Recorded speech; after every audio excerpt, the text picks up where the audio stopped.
తెలంగాణ రాష్ట్రంలో senior IAS అధికారిగా కొనసాగుతున్న స్మితా సబర్వాల్ ఎక్స్ ట్విట్టర్లో దివ్యాంగులను కించపరిచేలా మాట్లాడడం చాలా దారుణమని, వెంటనే ఆ మాటలను వెనక్కు తీసుకొని దివ్యాంగుల సమాజానికి క్షమాపణలు చెప్పాలని కమ్యూనిస్టు పార్టీ కార్యదర్శి కామ్రేడ్ జేకేఆర్ గారి జేఎస్ఆర్ సార్ డిమాండ్ చేశారు. ఆయన ఓ కార్యక్రమంలో ఢిల్లీలో మాట్లాడుతూ దివ్యాంగులపై అనుచిత వ్యాఖ్యలు చేసిన సబర్వాల్ను వెంటనే తొలగించాలని డిమాండ్ చేశారు. యావత్ వికలాంగ జాతిని అవమానపరుస్తూ అవహేళన చేస్తూ మాట్లాడడం జరిగింది. దీన్ని ప్రజా సంఘాల నుండి మేము తీవ్రంగా ఖండిస్తున్నాం. ఐఏఎస్ అధికారిగా ఉండి ఈ రకమైన తప్పుడు కూతురు పోయడం సరైన చర్య కాదు.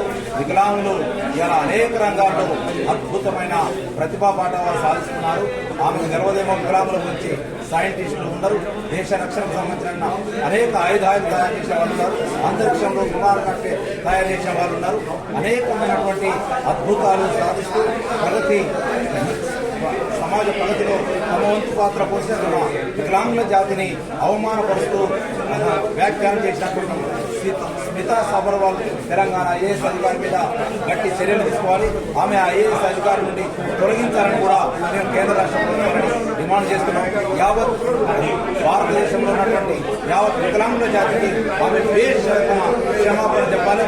లేని ఎడల ఆమె పడగలిగిన నిరసనలు కూడా తెలియజేస్తామని కూడా హెచ్చరిక చేస్తున్నాం.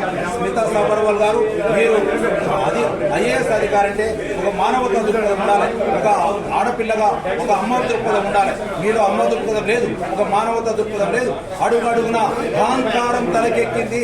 మీరు గత కేసీఆర్ ప్రభుత్వంలో 10 సంవత్సరాలు దోచుకున్న దాంట్లో మీకు అనేక ఓటర్లు, వేల కోట్ల రూపాయలు మీరు అక్రమంగా సంపాదించారు.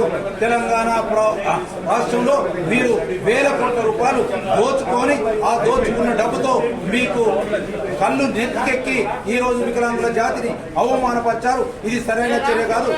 వెంటనే మీ వ్యాఖ్యలు వెనక్కి తీసుకోవాలి. యావత్ వికలాంగుల జాతికి బహిరంగ క్షమాపణ చెప్పాలని కూడా మేము డిమాండ్ చేస్తున్నాం.